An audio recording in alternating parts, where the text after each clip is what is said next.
نحمده ونصلي على رسوله الكريم اما بعد اعوذ باللہ من الشیطان الرجیم بسم اللہ الرحمن الرحیم انا نحن نزلنا الذکر وانا له لحافظون صدق اللہ العظیم اللہم صلی علی سیدنا محمد وعلی آل سیدنا محمد وبارک وسلم۔ رمضان المبارک کی آمد ہے اور اس موقع پر ایک بہت اہم میسج میں آج ریکارڈ کرانے جا رہا ہوں۔ وہ یہ کہ ایک پیغام ہے اور میں سمجھتا ہوں کہ ہر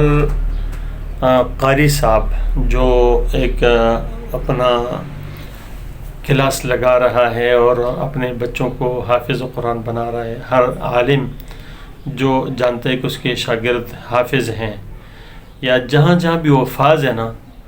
تو میں یہ ریکویسٹ کروں گا کہ ان سب کو اس پیغام کو پہنچائیں بھی اور ان سب کو اس کا پابند بھی بنائیں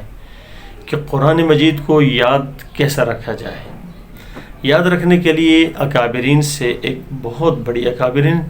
میں اپنے اساتذہ حضرت مولانا یوسف رضوانی صاحب رحمۃ اللہ علیہ انہوں نے بھی لکھا ہے۔ اسی طریقے سے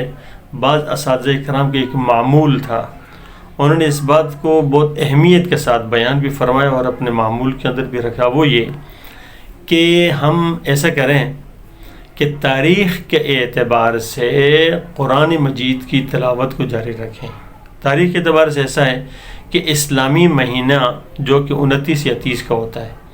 تو اگر اسلامی مہینے کے اعتبار سے 29 کا مہینہ ہو یا 30 کا،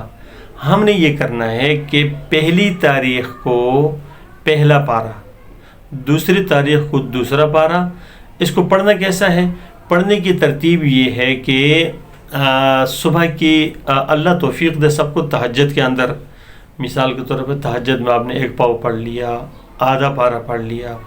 اور جتنا زیادہ ہو سکتا ہے تو بہت ہی اچھا ہوگا۔ تہجد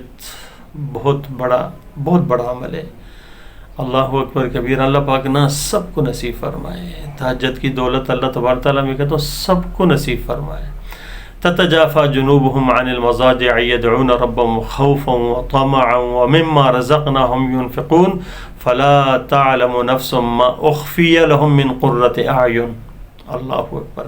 اللہ خود فرما رہے ہیں کہ تم نہیں جانتے ہو کہ آنکھوں کی کتنی ٹھنڈک کا سامان اللہ نے اس میں رکھا ہے۔ رب سے مناجات، سرگوشی اور اللہ تبارک و تعالیٰ سے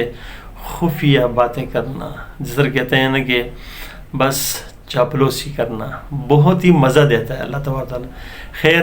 تو تہجد کے ٹائم میں پڑھ لیا، اور اس کے بعد پھر دن کو ظہر کی سنتیں ہیں، پھر عصر، پھر اس طرح مغرب، اسی طرح عشاء،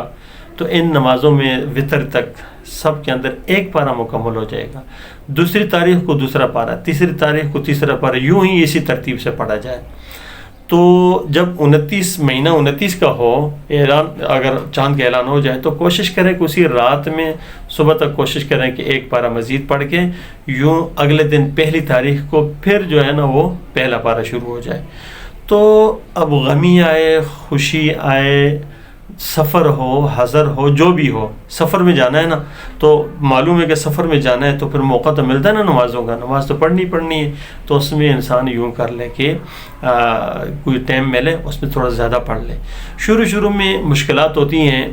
ابتدا کرتے ہوئے، لیکن جس وقت ایک دفعہ ایک روٹین بن گئی، ایک دفعہ پڑھ لیا، پھر